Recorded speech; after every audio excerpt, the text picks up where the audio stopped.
Okay, before we start the video, I just want to say something. First of all, my recent video that I released yesterday, there were some things that I really missed out on. No, not really missed out, but stuff that I missed that are very, very important to the MCU. So this video is going to be a part 2 of that video that I released yesterday. So please consider that. On the upper right portion of your screen, you will see wherever for upper right it is. You will see a eye icon. That eye icon will link you to the first part of this like predictions. So please watch that. And also, my sources for this information will be linked within the description down below. Anyways, let's get started. Alright guys, my name is Jacob Miller. Welcome back to the Jacob Show today.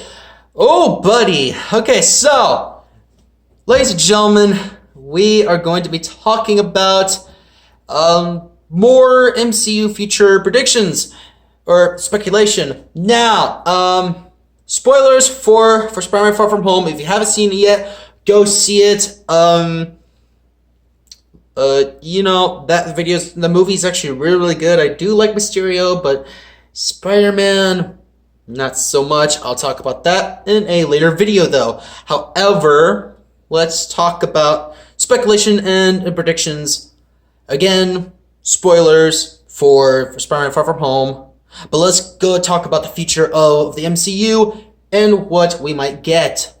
Alright, so starting off with big spoiler number 1. Near the end of Spider-Man Far From Home, we see Spider-Man gliding through a building. And that building is apparently the Baxter building. A lot of fans are saying that's the Baxter building because apparently there's a sign on that building. If I can remember correctly, there's a sign on the building that states, if I can remember correctly, something big is coming, and it has 1, 2, and 3 all in circles. Now, what could this mean? Everyone's saying, oh dude, Baxter Building, Fantastic Four. I would say yes. You know, the Fantastic Four being in the MCU at Phase 4 will not only be, you know, convenient, but it will also be very, very fun. It might as well be very, very cool to see the Fantastic Four in the MCU at Phase 4. Besides, Kevin Feige actually stated, and this is actually very much well agreed on and very, very speculated on, that the X-Men will not be in Phase 4. They'll be introduced in like Phase 5 or 6. And the Fantastic Four will be coming in at Phase 4. You know, because the big major fact in that is that Fantastic Four were the first family in Marvel Comics. That is actually true. The Fantastic Four were the first Marvel superhero team. They were actually a family. They're honestly the most popular. One of the most popular, if not the most popular, Marvel superhero team in Marvel Comics, besides the Avengers. So, will we see Fantastic Four? Possibly. And within Phase 4? Possibly. I mean, marketing-wise, it's actually very, very clever, since it's very much convenient. Phase 4, Fantastic Four. Come on. The marketing's there. Let's actually get this in. Do I think that Spider-Man flew through the Baxter building?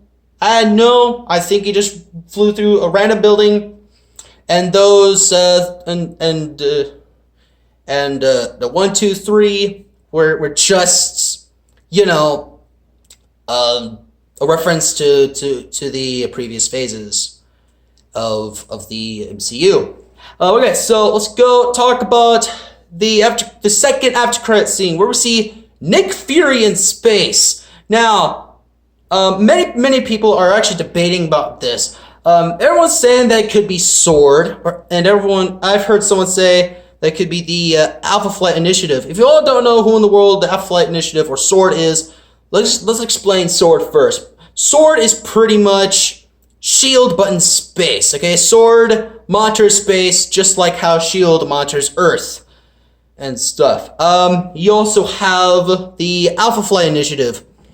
The Alpha Flight Initiative is pretty much so Alpha Flight started as a Canadian Avengers team, but then later on in the more recent years, Alpha Flight became the replacement for Sword, and they turned into Alpha Flight Initiative. I would say that we would actually get both. Sword will happen, but the Alpha Flight team will pretty much be like Space's Avengers. Remember, ladies and gentlemen, Captain Marvel said within Endgame that Space doesn't have a Avengers team, which is very, very big and very, very noticeable. Also, kind of made me question, why would she say that? Like, why would that be in the script? Well, it's possibly number one to actually give her for a reason to be in space and not to be in the other MCU movies. But it could also reference the fact that we could be getting a Avengers-esque team in space, like Alpha Flight or the Ultimates. So who's going to be in the Space Avengers? I would say Captain Marvel, aka Carol Danvers, will definitely be a part of this Avengers in Space team. In fact, she'll actually be the one who is like, hey, we should have a superhero team, but in space. And Nick Fury's gonna be like, sure, why not? I trust you. So yes, those are my thoughts. That's it, guys. This honestly concludes part 2 of the MCU future speculation and predictions. Guys, if you did like this video, make sure you use your phone, smash that like button, and of course, tell me all what you think of this video, and tell me your guys' predictions for the MCU within the comment section below. Also, if you are new to the channel and or you are a Spider-Man or MCU fan, subscribe to the channel. We will definitely be talking about Spider-Man and the MCU later on in the future to this channel, guys. So yes, my name is Jacob Miller. I'll see you next time on the Jacob Show. Bye-bye.